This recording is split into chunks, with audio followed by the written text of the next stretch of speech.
Hi, everybody. I'm Lori, and I'm going to make, I've already made, so the magic of television is going to show you immediately what I'm making. But it's a Gouda burger with onion and tomato jam. And when I first heard that, I thought, okay, that's kind of weird, but all right.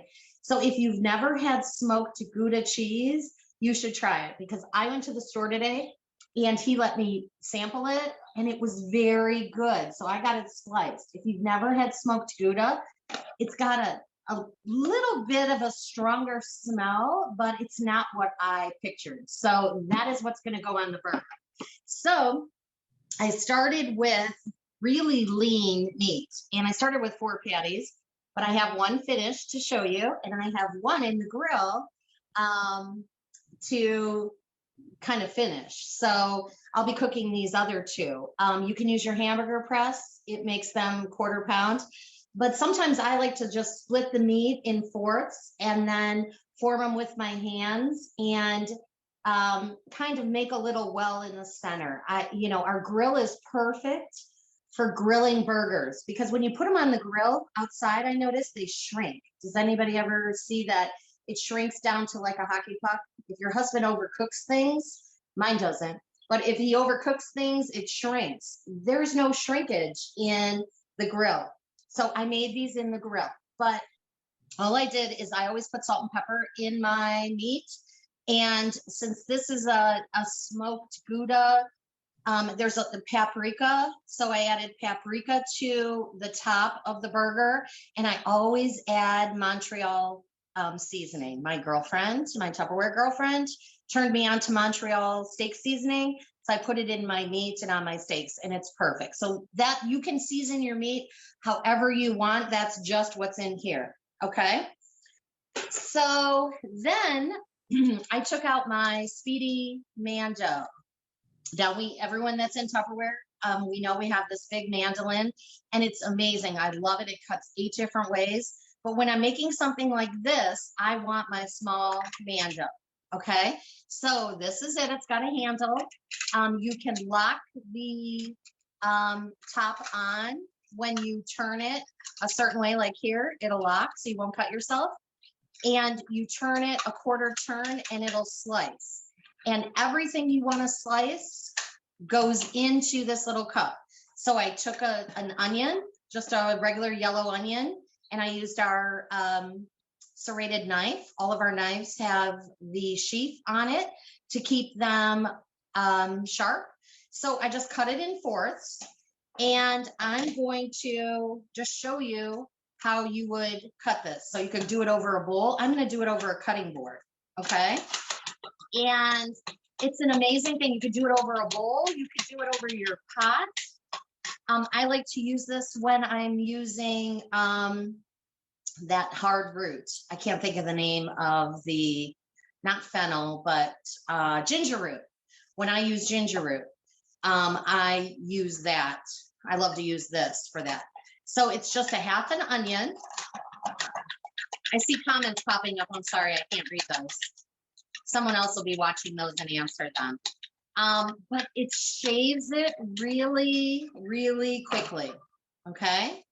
So I just did a 1/2 an onion in like as long as it took me to talk. And you'll see how really thin they are. Look at how thin it cuts them up. So I just used a 1/2 an onion. And then I took a Roma tomato. And I'm going to do this because I have 2 more burgers to make for Dwayne when he comes home. So when I originally cooked it, which I'll show you, I just kind of cut it into, I don't know, I don't want to say eighths, but I didn't chop it. I didn't have to chop it because as you cook it on the stove, it kind of like melts together with your onions to make your jam. So these are the ingredients for your jam. And I put them in so I'm going to move this out of the way because I only have so much space. So we have onions and tomatoes. You put it in our Chef Series cookware. And this is the sawtooth pan I'm going to show you. You add a little bit of sugar. I think it's a 1/2 tablespoon if you're using for 2 servings or a whole tablespoon. You add a little bit of chicken stock and a little bit of water, and you just let it cook down. And it probably took maybe about 8 minutes, and it made a jam. So let me show you. Here is my favorite pan. I have more than one of these. I'm not going to say how many I have. I love this pan. I cook everything in it, everything from pasta to meat to whatever. So here is your jam. So 8 minutes, you're going to just keep stirring it on low heat, and it's going to make what we call our jam. And I added a little paprika to it as well. Okay. So I took that and I put it into I put our burger into our grill. So while you're making the jam, do your burger. I only did 3 minutes on this burger on a hot grill. The first one I did 3 minutes. I flipped it over and I did 2. So when you have a hot grill, if you're doing more than 2 burgers, say you're doing 4, let the grill work for you, because the overcooking, when you put the top on and let it just cook, also adds cooking time to it. So this burger, I really only cooked 3 minutes. So using our Micro Pro grill, and I know Ellen's going to use it for our chicken, so she'll probably talk about how it works. But the channels around the outside catch all of the grease and all the stuff you don't want to cook your burger in. And if this were still hot, I would take 2 pieces of cheese, the smoked Gouda, and I would move the top from grill position into our casserole position, and it would melt. It would melt instantly. So I have my Gouda in our stackable. So that's what happens with that. And then when you put it all together, you can take like a regular bun. You could use a potato bun. You can use a pretzel bun, whatever you want to use. You can toast it up in the oven, and you make a sauce for it.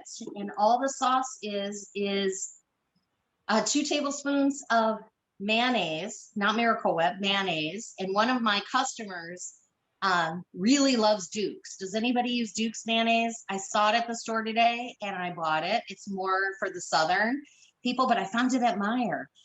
Duke's mayonnaise and sour cream with a little paprika. Again, the paprika. Duke's. Ellen likes Duke's. I've never had it, but my customers were going crazy about Duke's, so I got some.